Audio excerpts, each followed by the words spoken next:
Hi, and welcome to another episode of the iGaming Next podcast. My name is Jesper Kärrbrink, and I am so excited because I'm here today with Paris Smith. Welcome, Paris. Thank you. Thanks for having me. No, it's great. It's my pleasure. And I mean, we don't know each other that well, but we met on a number of conferences, and we've been speaking on the same panels, etc., etc. And when we planned this, I said, I really want to have Paris here because you always come out as very thoughtful, very intelligent, but also with opinionated. You're strong in what you're thinking and what you want to say. So I'm really excited about this one. And having you here, we will of course touch topics like diversification, glass ceilings, leadership, but also Pinnacle, of course, and esport. But first, I would really like to start with, who is Paris? That's a great question. I am probably, I'd have to say I'm the luckiest person. I have the luxury and the privilege to work with Pinnacle, and it is, I feel like I'm living the dream. The person that I am, first and foremost, I'm actually a mother. I have a daughter, and she's been, I've actually brought her to a conference, which was quite entertaining. She's older. But, and I'm also, I think another word to describe me would be team player. My history is basketball for athletics, and I was always like the clutch player, the one who wanted the ball in the last minute. Yeah. And, I love pressure, love stress, but, with everything, I work hard. And I'm just, I feel like I've gotten this amazing opportunity, and I'm trying to make the most of it for myself, for my team, and the company. But that's fantastic. And what you're mentioning here is some aspects of leadership that we will come back to later that I think is very, very important. And that's having being an athlete or doing these kind of things, whether it's swimming or playing basketball or dancing or whatever, it gives you a discipline of actually not giving up. You know what it takes to make it. And I think that's a large part of actually being a leader, or what do you say? Well, I agree 100%. I think the biggest benefit that I received from my career, or whatever you want to call it, in basketball, is understanding the team dynamics. Mm-hmm. And you're only as strong as your weakest link. It's something I've always, I was the person that would always try to get the other players on the team to practice with me all the time, because I knew if I was great, that's fantastic, but we have to win games. Mm-hmm. So, that teamwork concept, I think, is something sometimes that leaders miss out on. Mm-hmm. There's no I in team, my favorite saying. But at the same time, I think that coming together to succeed and do something great together, that's really the driver within leadership. I agree. I think neither one of you or me would have done a percentage of what we perhaps has achieved so far without having a lot of great people around us. I mean, we are so dependent on the rest of the team. That's given. But from that into a topic that interests me and always has interested me, and the more time I spend in the iGaming industry, the more I think about it, and that is the diversification. I see this industry as, at least of those I've been in, as one of the most diversified industries there is there. I mean, we have, take Mr. Green, for instance, 34 different nationalities, basically all the religions you could find. Sexuality was mixed in as it should be. Gender-wise, it was 48-52, something like that. And still, you are a handful. You are part of a handful of women CEOs in this industry, and we're talking about hundreds and hundreds of iGaming companies, and still there are so few women at the top. Yeah. Why is this? Well, it's interesting. Yeah. What's interesting is I'm having a conversation with a woman that has All in Diversity, Kelly Kahn. And we were talking about this, how, when COVID hit, there's kind of a bit of a panic, and myself and a group of other CEOs all got together. We started talking about our situations, different locations, and, how are we handling things? But it was all men. And then I said, it'd be interesting to see who the women are. And we just, came up with 18 women that are CEOs. A little difference. And where, for me, from a conversational perspective, is sports betting and casino. I've got great casino people, fortunately, but casino is not my forte. Sports betting is. So, but overall as a industry, I think it's coming a long ways, especially over the last year. You've got some big names coming out, bringing on women CEOs. But it's interesting because I've had 3 key bosses in my career. And by the way, we're talking about teams. I've been in this industry 27 years. So if the only way to stay relevant is to have great people around you, I started out in phone betting. So, it's not an accident why I'm still surviving. And it certainly isn't because I'm so phenomenal. It's the people around me. But back to the women, it's so interesting because the 3 people that I worked for, they were all very specific about wanting me.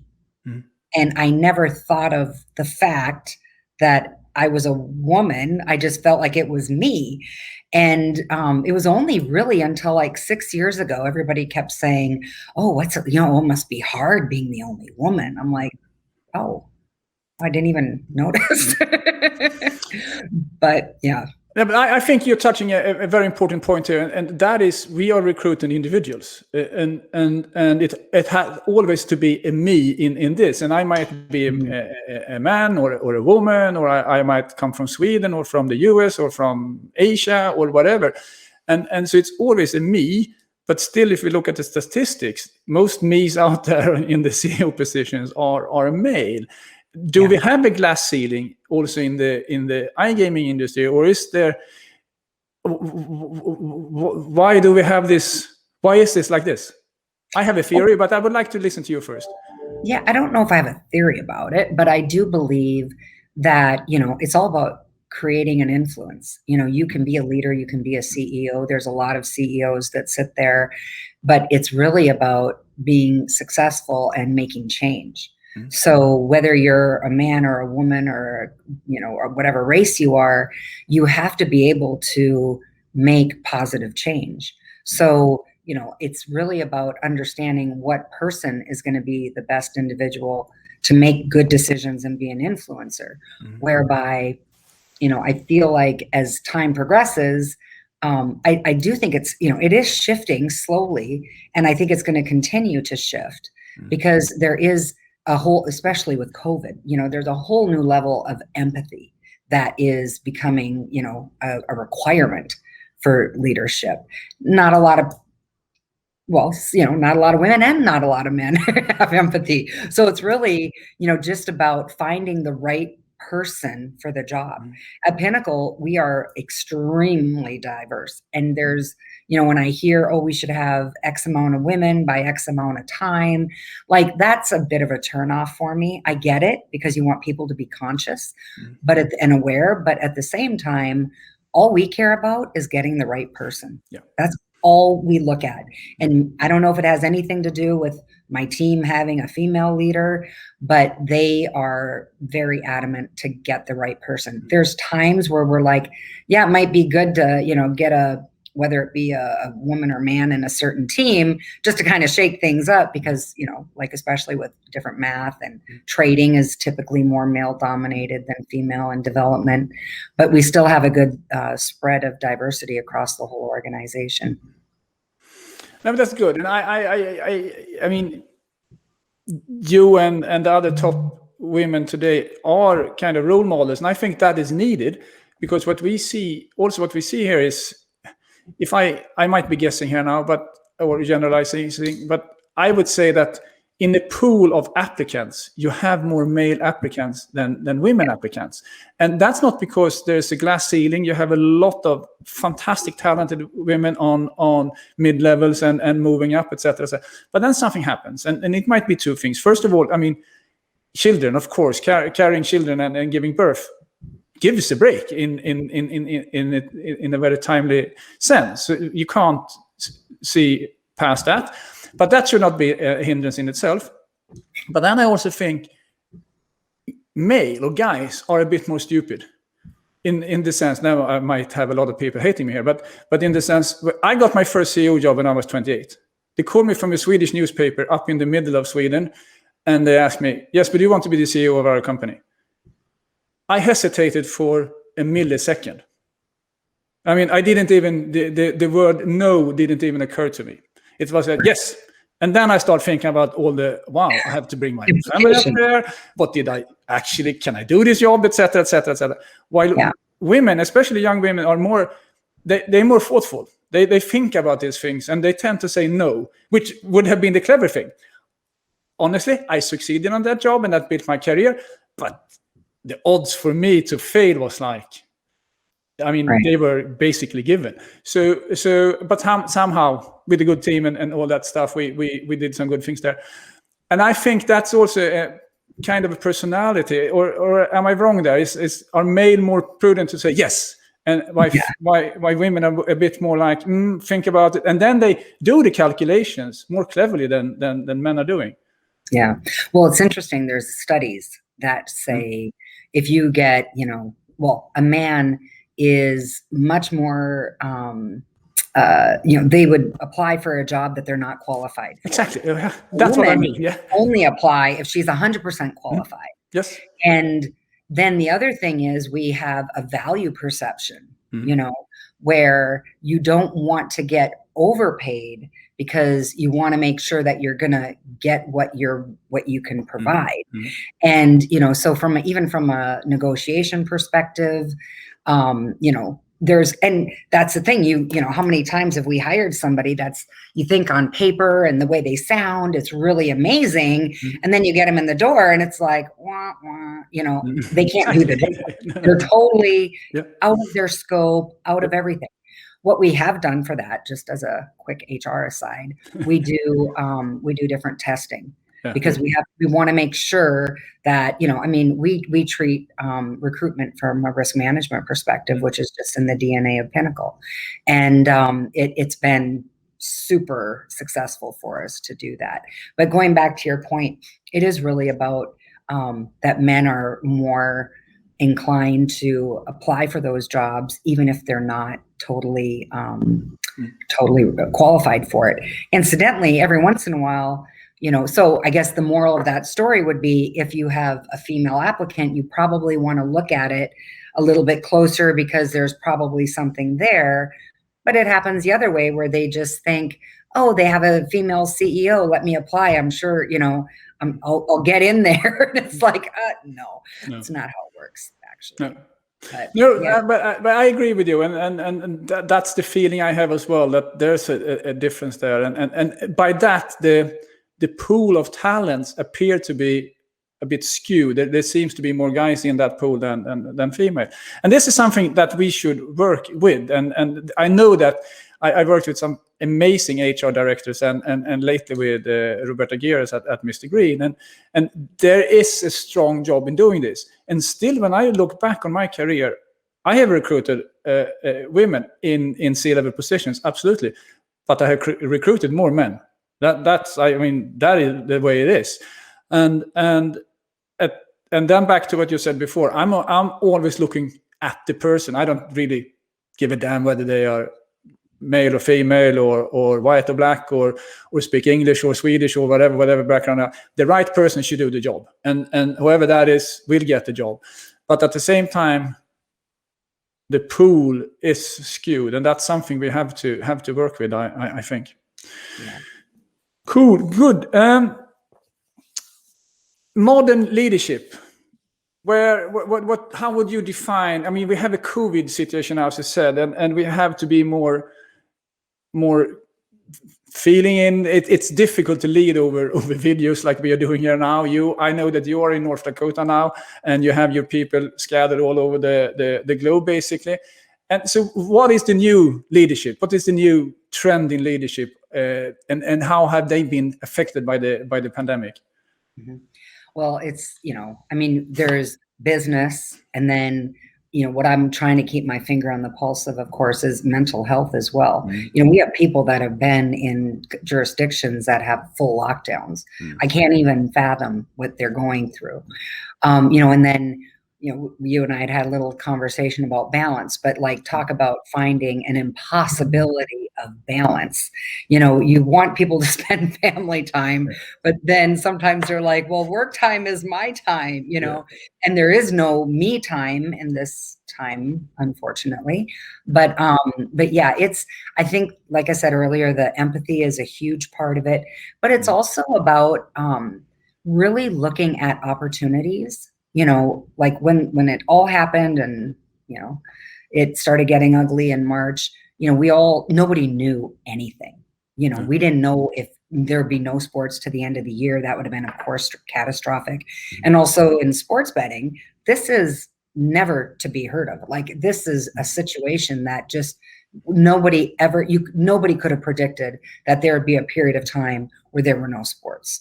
Fortunately, we had esports, which we'll get to later. Mm-hmm. But yeah, it was really about, there's a lot of things I would have done differently, but we just wanted to make sure everybody was safe. We wanted to sustain the business and come out of it stronger. Mm-hmm. And, I think we ticked all three, fortunately. But, and then, of course, when there's adversity and crisis, that's a real time to see how people work together. And my team, fortunately, that's where we really shine, actually, is when we have to get something, in a crisis mode. I don't know, it's just the nature. I agree. Do you agree with me if I say that it has been more important to care about the people now when you don't see them that often, and you can't kind of touch them, you can't shake their hands and so forth, you can't give them a hug when needed? Is caring a more of a prominent leadership skill during this pandemic than it was before, or is that just something that I imagine? No, it's 100% accurate, and maybe that's why there's a lot more female CEOs being hired. Yeah, but that's what I'm coming to. I was coming to that. Yeah. No, but it's honestly, that is what my question is heading to. I think this is an opportunity for female CEOs and female leaders to step up, and it's also another thing that has shown extremely important is how well you actually. I mean, let me rephrase that. Before the pandemic, working from home was a bit of an escape, and no one really knew what you did, and everyone suspected that you slept in the morning, you fix something in the house, and then you answer a couple of mails, and then you kind of half worked. Now everyone realizes that you can actually work from home because you are working and you are producing as much as before, and shouldn't that also help, especially when you're in the young age, like your early 30s, you're setting up families, etc., etc. I think this should help that generation of not only the women, but also the male, of actually finding a better balance in the work life. Mm-hmm. It definitely should. The interesting thing is, in the midst, so let's go back to like June, July, it was like, wow, we can probably downsize the office. Like, this is really working. And now we're in COVID fatigue, and you realize not every job can be remote. But a lot can. Yeah. And, so those are the ones to hone in on. But those interactive jobs, those people, they do need, what I love is if and when, hopefully sooner than later, we get back to a bit more normalized, then people can have, where they work from home and then find the true balance, but I think we need to get through this in order to get to that stage. Yeah. No, I agree. I actually, this morning, I can see this morning, I woke up and had breakfast and everything, and then I see my wife is shining. Like, okay, it's an office day today. So she's in the office like once every 10th day or something like that, and she shines up. She really wants to be there. she's had enough with me and this apartment and sitting in the small office we have, etc., etc. So yes, definitely, there's a fatigue right now on the COVID. But back to another interesting thing, and that's balance in life. I think what this period has shown us now, that there are no balance. You either has it too much or have too little of whatever it is. I mean, can you ever find? Because people are saying, I will have balance in life. My end goal is to have balance. Can you ever find balance? I think it's impossible. Yeah, I think balance is happiness. Yeah. So as long as you're happy, you have the balance. Exactly. And it is, for me, I just happen to absolutely love my job. I get up so early because I can't wait to start working. It's a bit, maybe it's sad, I don't know. But I also love being with my friends, and I love training, and I love being with my daughter and my family. So, but and I make that time, but, I'm never tied to anything. And I think, you and I both traveled so much that we kind of had that kind of remote work. We could get it done from an airport, from an airplane. So that was great. But now, it's a different level of balance. Yes. And, the goal is just to be happy and do the right things. Yeah. Yeah. I mean, I agree with you. The reward is actually when you have that feeling of joy. You're happy what you've done. You come out of a meeting and you have been laughing, or you just did that, whatever that task you have been worried about, and so forth, and that fills you with the joy. So I totally agree. When you have that balance, and when you come home and the kids are happy, you are happy, etc., etc. So you put it very good there. Balance is happiness. If you're happy, you are in balance. That's good thing. Yeah. If you want to work a lot, you work a lot. If you want to play a lot of golf, you play a lot of golf, or whatever you do. I don't know, but if that makes you happy, so look for happiness. Yeah. And productive. Yeah. Cool. Makes me happy. So. Sorry, actually, this weather we have the same weather, you and I, because you're in North Dakota right now, and I'm in Stockholm. And we discussed weather before, and we realized that if you are from Sweden or North Dakota, weather is where you start all the conversations. And it's pitch dark outside, it's snowing like crazy, and I believe that Paris will not run anything this weekend because it's going to be 22 minus Celsius over the weekend. We had a weekend with minus 15. So yes, and that makes me happy. That this weather and this situation actually makes me happy. So you can find happiness in the most crazy places. Pinnacle. If I would say you run it a bit under the radar from the beginning, and then it kind of boom. So I mean, you are super well known today. Everyone knows about your efforts in sports betting, but and lately in esport, you were probably one of the first to really take in esport and did a lot of bets on that one. Could you tell us a bit about that story? Because this has happened under your stewardship. Yeah. So with Pinnacle, we always try to be innovative. We always, we have, again, an amazing team, and we listen. And if somebody has an idea, Marco Bloom was relatively new to the organization, and we had a huge group of professional gamers join the risk management team. So he was like, "Hey, can we try this?" We're like, "Yeah, $25 max bet. Put up what you want. Have fun. Just have fun with it." And again, you think if they're happy, they're going to work better. We're happy, and it really just started like that. And Marco, and he would get a couple people involved, and he would show me the tournaments, and it was like really wanky, and they had some guys behind a desk in these funny little outfits and very casual. And then fast forward 10 years, I go to the World Championships in Berlin, and it's like as big of an event as a NBA final, and it's just like, what the hell's happened here? And the people are celebrities, the same people that were in these little wanky outfits on this wanky stage. They are like superstars, and the teams are walking out onto up to their podiums, and they're literally like everybody's high-fiving them like the NBA players when they run out onto the court. So, the evolution of this has been phenomenal. I believe the success that we have had is obviously within the people that have taken it passionately, cared about it, and created what we have. And it's, it's a little bit difficult to replicate for the most part. A lot of people take the lines and redo them, but there is something to be said about how you actually manage the risk of that. And that's where, the Pinnacle solution has come on strong on the esports side, especially during the pandemic. Esports, that was the biggest godsend, that I was, Marco had a big, I had a big heart around Marco in my head the whole time during the pandemic for bringing in the esports and creating this sustainability that we were able to have with it. But yeah, it's we've just the team has done such an amazing job, and they understand it so well. There's esports, there's the data rights, there's the tournaments, there's the different sponsorships, which is something we're just dabbling in. But it's an ecosystem that is, if you're not passionate, you're not going to understand it, and you're going to undervalue it, and you're going to understaff it. And we have just been able to listen to our team, and they tell us what they want, and we support it wholeheartedly. That's where the success has come.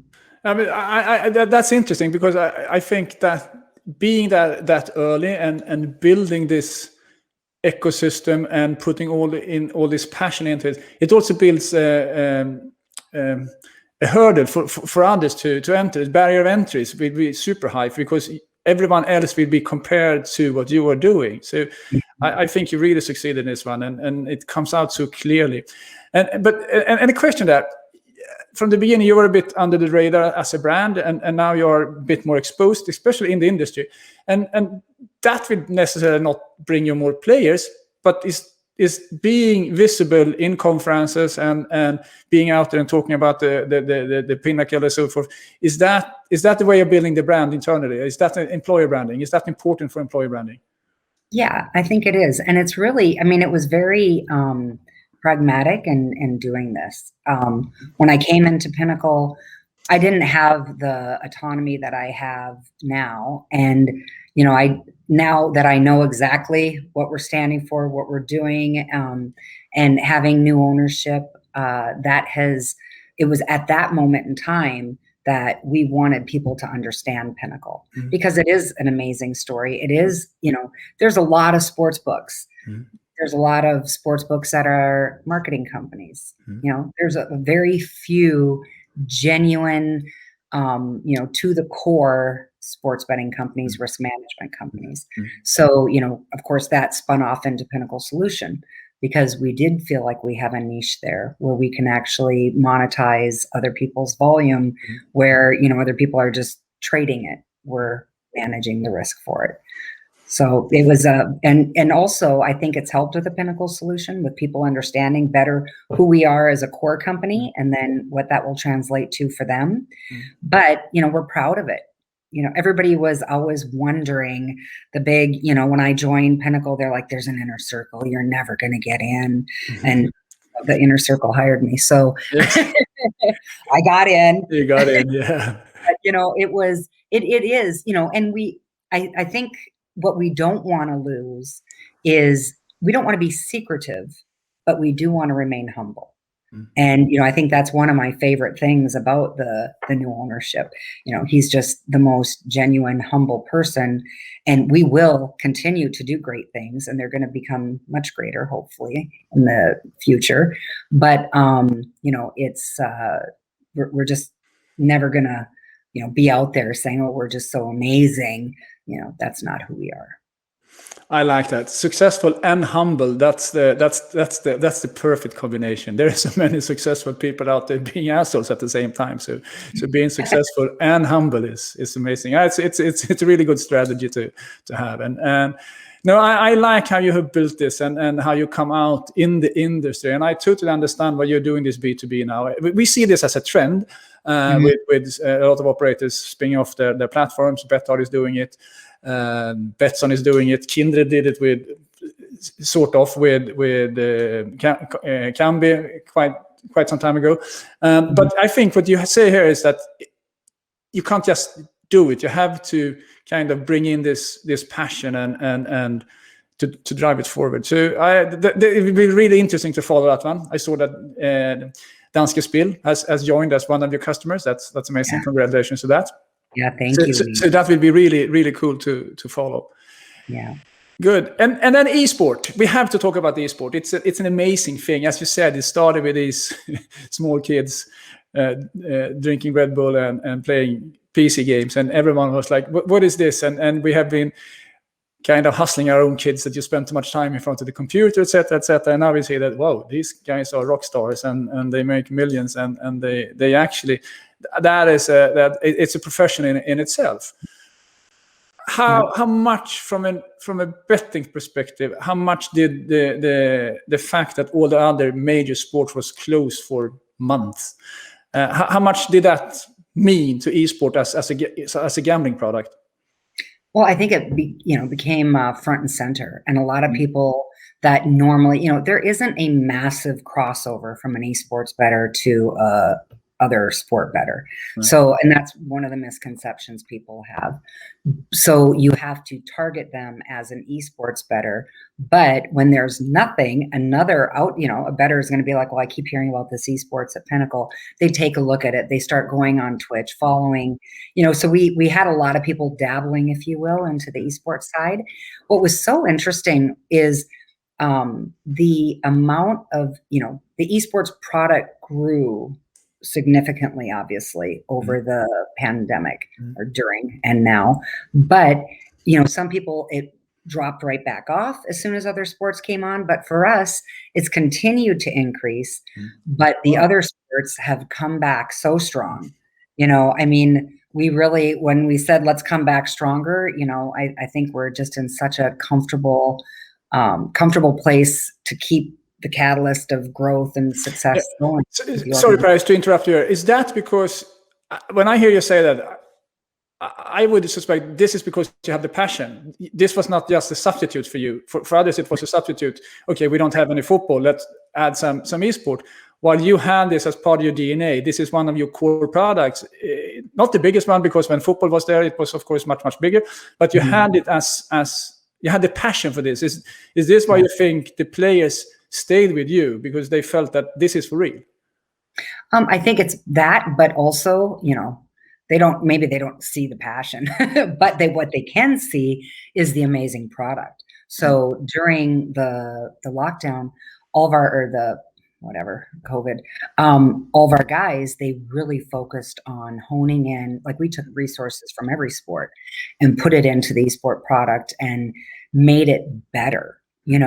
Everybody thinks having, you saw the Y2K and all that stuff, all this football and NBA, it was all great, but that's not, it is a part of esports betting. I don't want to discount that, but the core esport products, Dota, Counter-Strike, League of Legends, etc., those they had so much opportunity to make them better, more product depth, just a better, solid product. And the guys did an amazing job. So then I think that's a huge part of why it carried over. I agree. I mean, you have an amazing esport product per se.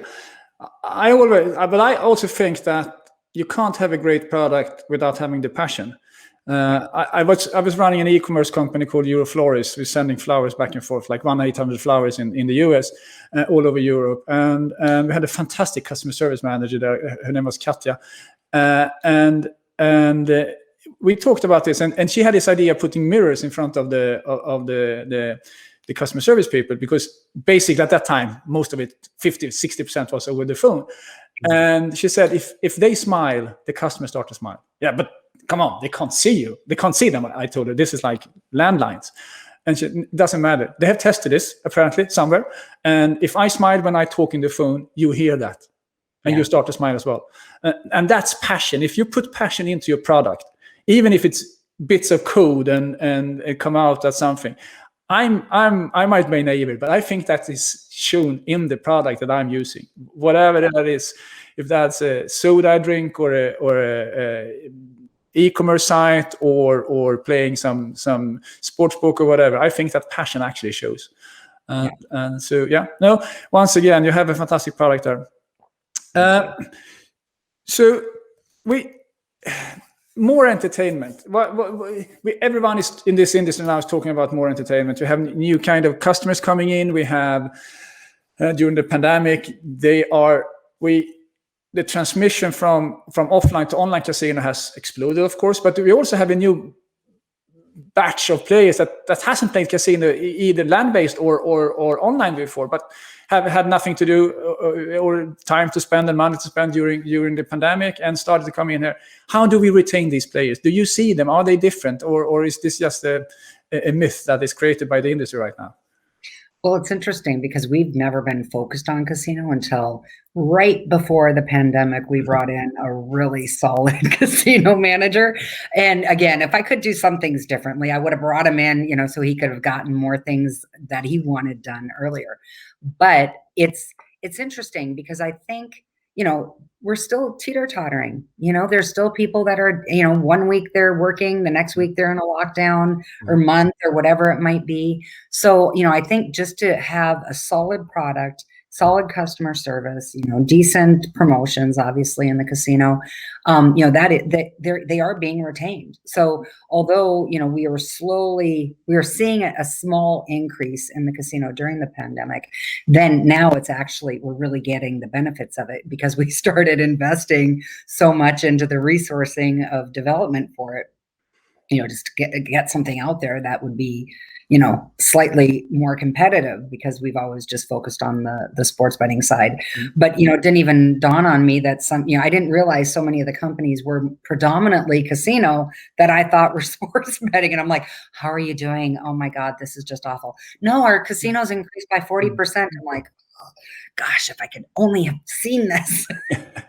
But I did have esports in my back pocket, so I didn't feel bad. But I do. But I think that, it's a continuation. And there are people that are more comfortable staying at home. And, it has given a huge opportunity to the regulated markets for online, whether it be sports betting or, the new emergence of online casinos.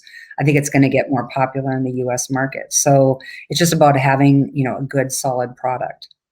Good. Let's round this up with one of my favorite topics, and that's social consciousness, social conscious. And I would like to take out responsible gaming out of that equation, because in my book, responsible gaming is not social conscience or social responsibility. It's actually part of your business. That's what we should do. And so what else can the gaming industry? What are the things that we are good at, and what are the things that we could improve in broadened? Talking about social responsibility or social cautious. Mm-hmm. Well, there's just so many, so many causes right now that we can focus on. For Pinnacle, we've always had a very philanthropical group that have always wanted to give and do different things. Mm-hmm. So, but we've always tried to give to kids, so more of sports to help kids that need some kind of a escape. And, whether it be the baseball program in Curacao or football programs or, whatever it might be. But, I do think that it's a huge opportunity.